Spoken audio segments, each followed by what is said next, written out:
Vai ser o primeiro vídeo de 2020. Ah, mas não precisa. Precisa falar? Ah, precisa? Não precisa falar? Fala se quiser. Quem fala? Feel eu free. ou você? Você Falo começa. eu, então. Valendo, Gui?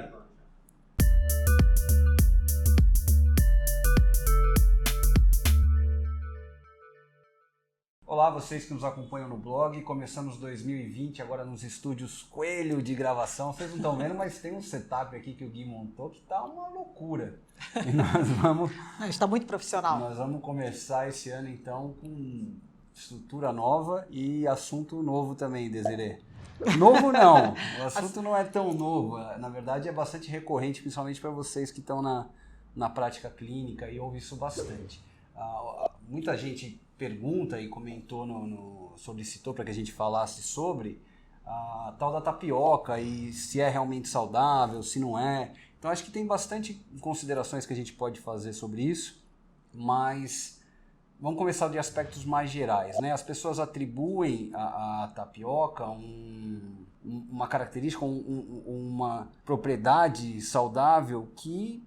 Será que ela tem mesmo? Como é que é isso? Pode acabar se perdendo. Ela ficou muito na moda porque descobriram uma alternativa ao pão, né? Falaram a tapioca é um bom substituto ao pão porque ela não tem glúten.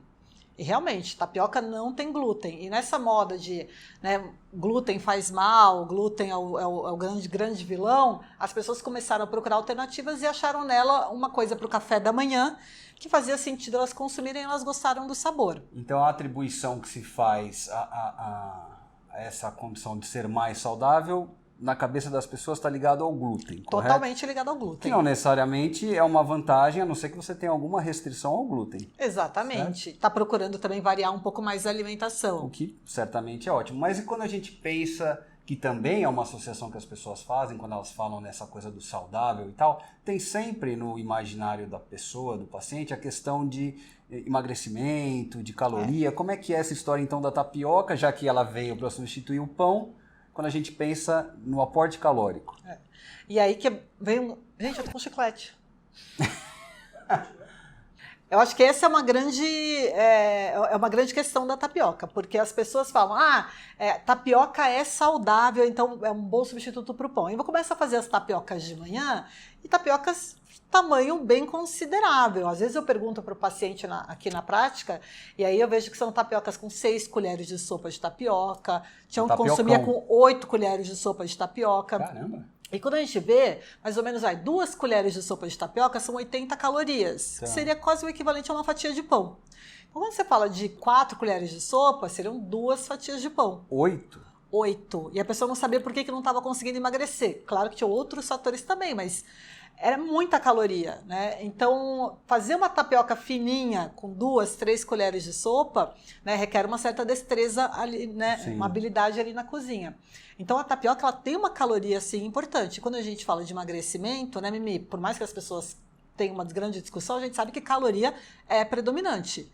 Então, a pessoa tem que ficar muito atenta. A tapioca, ela é, sim, uma boa opção, uma opção para variar, mas ela é calórica. E essa história do índice glicêmico, que também é atribuída propriedades mágicas à tapioca? Então, e a tapioca, ela tem um alto índice glicêmico.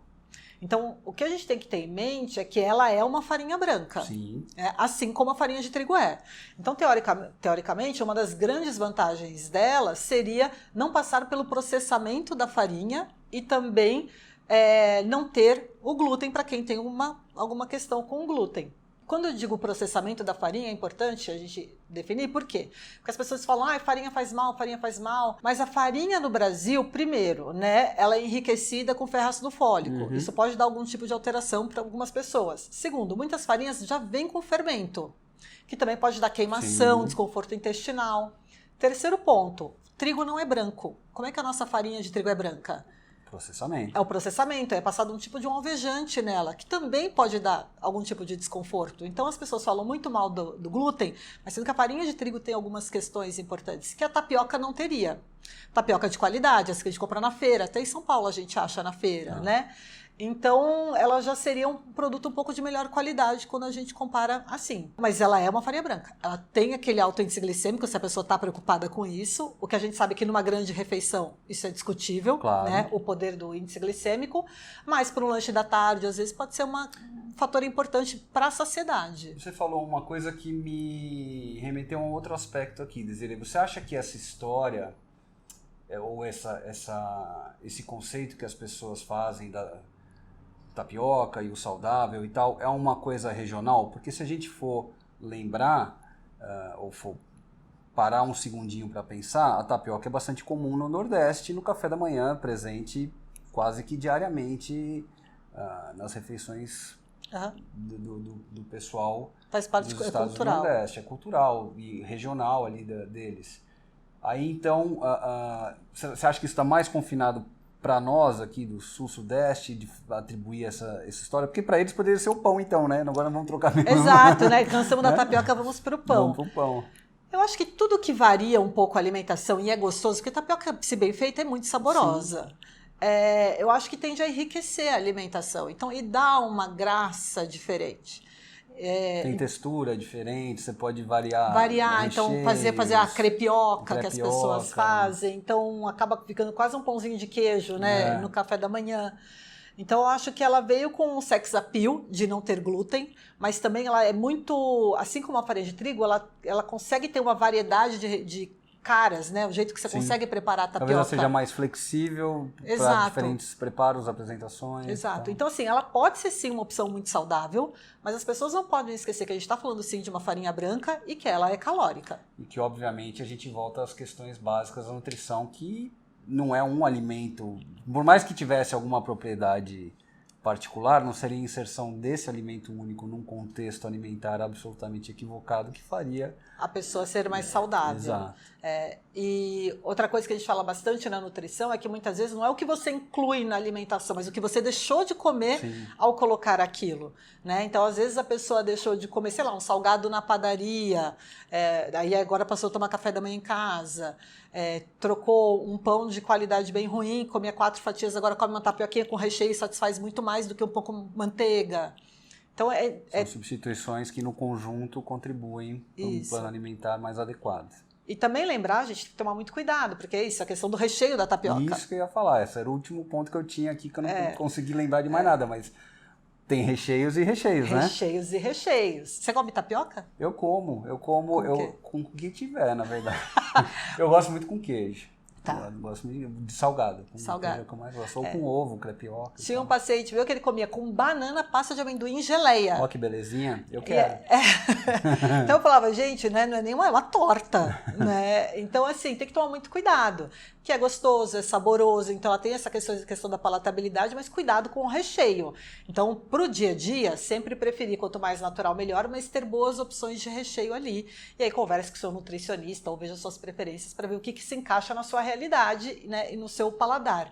Mas ficar atento a isso também. Legal. Ao recheio da tapioca. O que mais você lembra da tapioca? Não tá me vindo mais aqui, são as questões principais que costumam eu acho aparecer, que é entender que ela é uma opção, mas ela não é a salvação. Sim.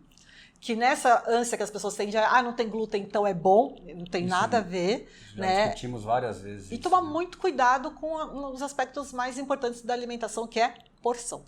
Legal. Então tome muito cuidado com a porção que você consome, tá? Porque as pessoas fazem muito de olho a tapioca, elas pegam o pote e viram ali na frigideira. E é o que você falou, né? Você tem o polvilhar a tapioca e uma certa habilidade para fazer fininha, para fazer ela fininha e dar o ponto nela, ou você taca ali tapioca ali, espera grudar e vira aquela maçaroca. Foi o que eu falei. Aqui perto da clínica tem uma padaria que o rapaz fez uma tapioca uma vez, que era um bolo. Cada lado da tapioca era o tamanho de um dedo. Eu não estou exagerando. Eu não ia nem 10 colheres de sopa naquela tapioca, era muito mais. Eu fiquei impressionada, assim, fiquei só tentando cortar depois. Vamos ter que dar uma chegada lá, Gui, com essa tapioca de perto. Mas eu acho que é importante só entender isso sobre a tapioca. Mas é um excelente alimento também, pode ser incluído. Mas às vezes, até na hora do almoço, ela pode ser uma opção, na hora do jantar, para quem não gosta de comer aquela comida clássica, né? Sei lá, do arroz, feijão no jantar, fazer uma tapioca e complementar com uma salada. Isso. Poxa, um belo jantar também. E aí usa a criatividade aí. Excelente. Começamos 2020 com a tapioca, então. Continuem acompanhando os vídeos, cliquem sei lá, no sininho, no joinha. The Não tem like. joinha, é coração, né? No like. Ah, é Enfim, coração? vocês sabem Sei. fazer. Eu não. E a gente vai voltar com mais vídeo. Até a próxima. Até lá.